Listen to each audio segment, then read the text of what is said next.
from. And they come up here and a lot of these burger joints are $8.50, $9. Now they're just starting to go at $10 an hour for I don't know if that's part-time wage where you can't, nobody can make, you can't live on $10 an hour, and the taxes here are astronomical compared to the South. And the roads, they're crappily maintained.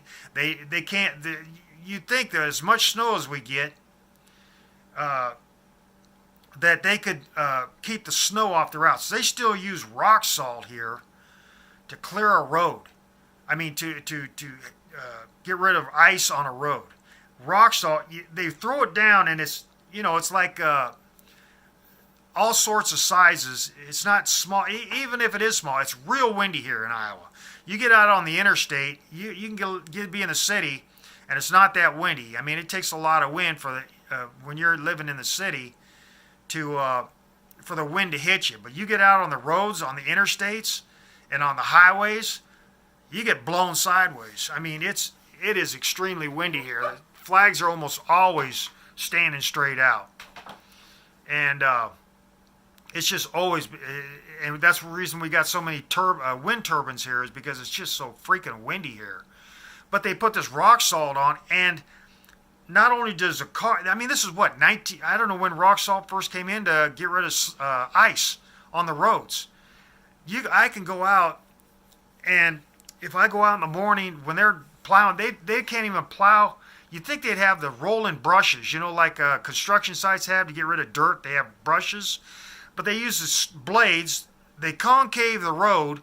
They use a straight blade on a road, and where it hits they tilt the blade or whatever, but it doesn't even get rid of the snow. You could have those rotating brushes going down, and it completely clean off the snow. They don't have that because it's going to be too much maintenance. One thing, they don't care about life. Government does not care about life. If you put salt on a road, it blows off. It doesn't do anything for ice. You go out here on the road, and it'll be a sheet of ice. Now, I've been to other states. Arkansas, they have a lot of ice storms. Ohio, they used to have, going down the streets, when I was over the road, you go down on a highway, like say you was on US 30 in Ohio or Indiana. Well, basically Ohio has a higher, I've never seen such ice on a road in all this. I've driven all 48 states. Well, all 48. 50, of course, it's 50 states, but all 48, what are they called, where it's continental states. 48 continental states. I've driven the 48 states that are here as a group. But I've never seen ice like it is in Ohio or Arkansas. Arkansas, their tree limbs, you go through tree limbs before an ice storm in Arkansas, and after it rains and freezes, those limbs will be down, dangling.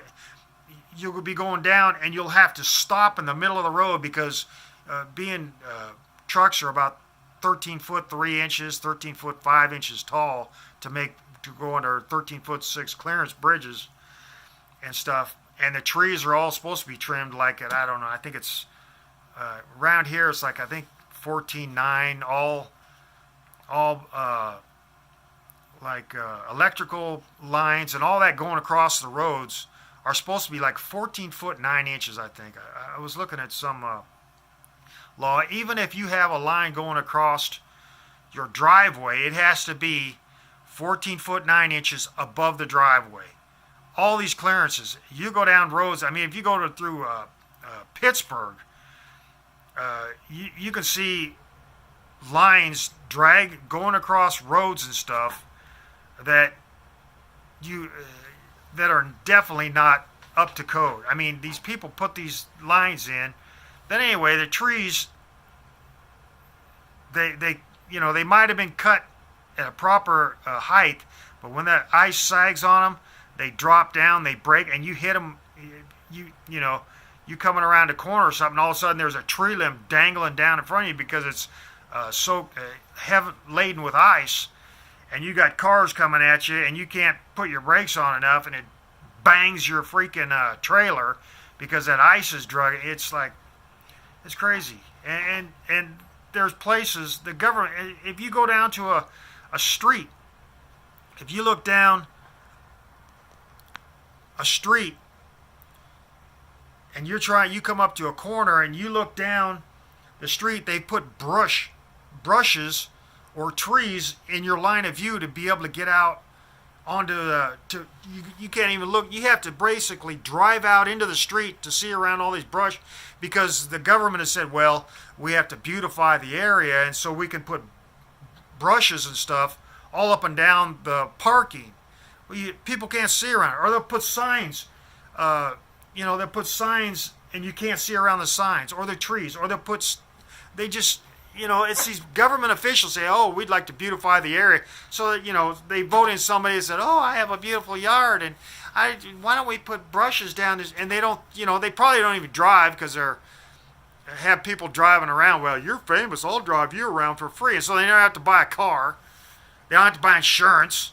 And they've lived their whole life practically free, and now they're living off the taxes of others with idiot ideas. And their safety, I don't see where their safety is. You see, oh, man. Anyway, why are people just automatically back to government? And then when they don't, when people speak up against the government or speak up against idiots that are protesting the government, just like all these, how can anybody back, like all them college students, it was like all these college students started rioting. I mean, college students rioting. They're going to school to be more intelligent, and they're studying to find out better ways, and yet they still turn to like third world violence, knocking over cars, all these riots, especially a professional team. They win the Super Bowl. They win the World Series, and here they was all these years they was rioting after the games. In a first world country, it's like all they show on TV is riots in other countries, and then our country takes after these other countries.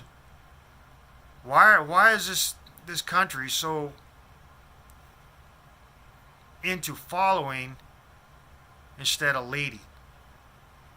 And then look at all this turn into socialism, where, corporatism, okay, corporatism, it basically leads, all these apartments around here is because the industry's up. They want cheap labor, so they have all these people they don't want doing anything but working as many hours a day as possible, so they can't have a property upkeep.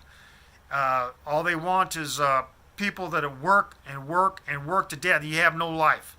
You have no. They're robots. I think they should go to robots. Get rid of all this breeding, because people breed. They think, oh, we'll have a job at a manufacturer. Manufacturer will just open up, and two people are together and think, well, we can breed and have our kid work at that factory when they get older. And everybody else is thinking the same thing at the same level, thinking, well, our kid, they just sell their lineage into slavery. That's all breeding is you're bringing somebody into slavery, because there really is, freedom is being lost because of corporatism and the way government backs it. Well, they're big and they don't go broke, and we can control a corporation easier than we can control small business.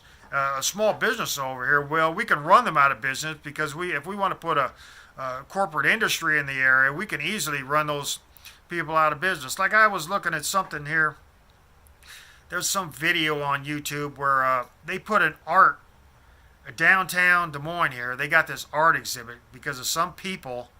There's some this couple, they're rich or something. They had a bunch of junk art in their backyard, and being they're rich and popular and must be in the social scene, that after enough years of these two being in the social scene, and the people that were originally there that had the standing, these people, after a while, the people that had the standing, they die off, and this allows these people in the social scene to grow and have an opinion, and where these other people new into the scene instead of the ones that died off, the people coming up new into the scene, these people have been in the scene, that they're going to look up to them, and then their ideas are going to influence these people that are new in the scene. They'll say, "Oh, we're into government, and we're trying to coordinate efforts in the community to do this, that, and the other." And so these new people, they're going to persuade their group to do something for these people that have been standing in the social scene. Doesn't matter if it's right or wrong for the rest of the city. But they got a big giant area of an art exhibit, which is junk art. There might be one statue there that has any artistic value. The rest looks like a freaking nightmare. It is. It looks like something out of some Alice Cooper / Pink Floyd nightmare. And it's an art exhibit these two people had in their backyard. But now they've wiped out a bunch of business down there and put this, I don't know how many blocks it is. Maybe 2 blocks with all these backyard art exhibits that are there. They're not going to be removed. They're in a solid position.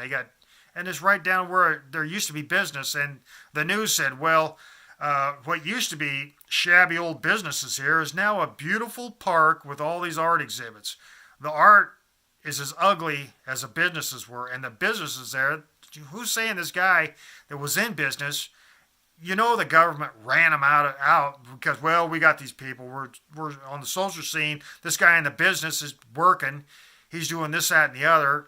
He's probably being taxed out. They probably start putting a bunch of stuff up against these people that are trying to keep a business, run them out of business so they can put in this freaking 2-block long art exhibit of these people in the social scene. Ruin these businesses. Okay, so they weren't a high-rise, multi-billion-dollar business, but it's a guy's individual business. That's what he was doing. That's what he's built up. I mean, what's the matter with a guy making it because he's got a concrete block building? And there's a bunch of concrete block buildings or wood buildings that have been around there. It was their business. Why are they pushed out? Why is this country becoming that's what it is. That's what America's becoming, a social scene country. Not corporatism, but even corporatism. It's just it's a social scene country, is all this country is, popularized social scene country. That's what's trying to run this country. And that's how all these movie stars came out with their opinions of politics and how to do this. That's why they came in, well, we're big on the social scene. They come out and they have these idiot opinions anyway. And then they go to other countries. They want you to support other countries' causes. Got enough problems in this country, and they want, because they're talk to all these rich people that give the money to all these other countries. They don't realize that people are getting by, just making their house payments, car payments, insurance, and all the stuff that the social scene doesn't even think about because they got so much money and they're in control of all this stuff, and all they do is look around and say, well, we want to put something there, so they just wipe out this whole area just to put stuff in there. They'll tax, it might take 20, 30, 40 years, but after a while, they just start to build up taxes against them. They'll build up laws, all these stuff against this area if they want to build it up. It's communism.